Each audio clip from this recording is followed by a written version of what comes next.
હવે આપણે આમને ટેસ્ટ કરશું કે કેવા બન્યા છે. તો બહુ એકદમ સારા બન્યા છે ભાઈ.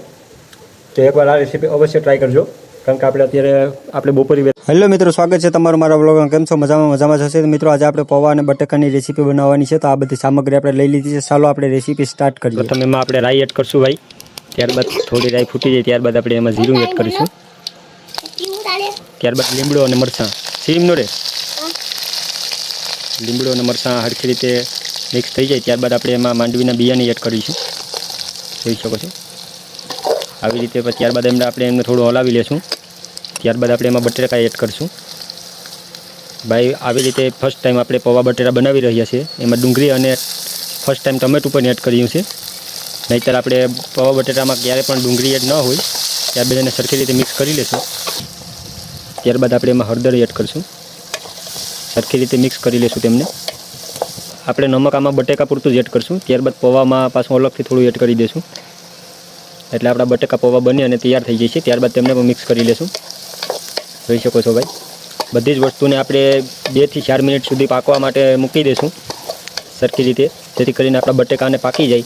અને બટેકાને જ્યારે પણ તમે સુધારો ત્યારે ઝીણા ઝીણા સુધારવા, જેથી કરીને વહેલી તકે પાકી જાય. ત્યારબાદ થોડું એવું પાણી એડ કરીશું. ત્યારબાદ એમને 2 થી 2.5 મિનિટ સુધી પાકવા દઈએ. ત્યારબાદ આપણે જોઈએ આપણી બધી જ વસ્તુ સરખી રીતે મિક્સ કરી દીધી છે. તો ત્યારબાદ થોડી વાર આપણે એને ઢાંકી દઈશું. 2 થી 2.5 મિનિટ થઈ જાય ત્યારબાદ આપણે જે પૌવાને પાણી વળીએ 2 ધોયા હતા તેમને આપણે એડ કરીશું. તો સરખી રીતે આપણી સબ્જી બધી પાકી ગઈ છે. જોઈ શકો છો કંઈક આવી રીતે. તો હવે આપણે એમાં એડ કરીએ પૌવા. જોઈ શકો છો ભાઈ, આપણે અત્યારે પૌવા એડ કરી દીધા છે. તો આપણે એમને સરખી રીતે મિક્સ કરી લેશું ભાઈ. આ રેસીપી એકવાર અવશ્ય ઘરે બનાવીને ટ્રાય કરજો, કાંઈ ના ઘટે. કેમ કે આ બટેકા પૌવા જો તમે ન ખાતા તો કંઈ ન ખાતું. જોઈ શકો છો કંઈક આવી રીતે આપણા બટેટા પૌવા બનીને તૈયાર થયા છે. માથેથી આપણે એડ કરીશું ધાણા અને થોડું અમથું લીંબુ. એકવાર આવી રીતે બનાવીને ટ્રાય કરજો. ચાલો આપણે આમને ટેસ્ટ કરીએ કે કેવા બન્યા છે. થોડી વાર માટે પાકવા દઈશું આવી રીતે, પછી ટેસ્ટ કરીએ એને.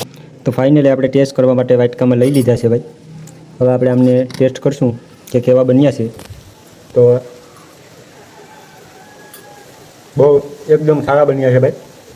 તો એકવાર આ રેસીપી અવશ્ય ટ્રાય કરજો, કારણ કે આપણે બપોરી વેળાએ એમને ટ્રાય કરીએ છીએ બનાવીને.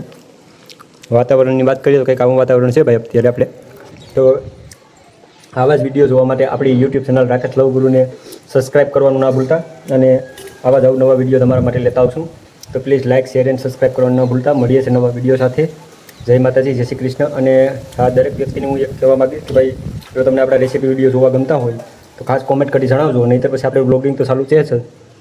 તો અત્યારે આપણે પૌવાનો આનંદ માણીએ. ચાલો તો મળીએ છીએ નવા વિડીયો સાથે.